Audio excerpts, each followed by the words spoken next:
এই যুগে কেউ যদি ইংরেজি না জেনে এই পৃথিবীকে সে জানার চেষ্টা করে, সেটা হবে ব্যর্থ চেষ্টা।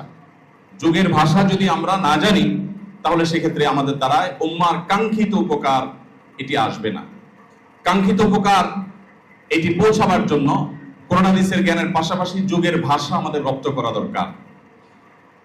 অতএব আরবি ভাষায় দক্ষতা, কোরআন হাদিসের গভীর পাণ্ডিত্য, ইসলামের ইতিহাস সম্পর্কে আমাদের ব্যাপক জানাশোনা, এগুলোর পাশাপাশি আমাদেরকে এই পৃথিবীকে জানার চেষ্টা করতে হবে। পৃথিবীকে জানার জানালা, পৃথিবীকে জানার উইন্ডো হলো ইংরেজি ভাষা।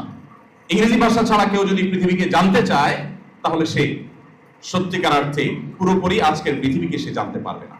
শুধু ইংরেজি ভাষাই নয়, আজ মডার্নিজমের নামে, সেকুলারিজমের নামে, বিভিন্ন ইজমের নামে আজ মুসলিম জাতিকে কোথা থেকে কোথায় নিয়ে যাওয়া হয়েছে। যুগের এই গুরুত্বপূর্ণ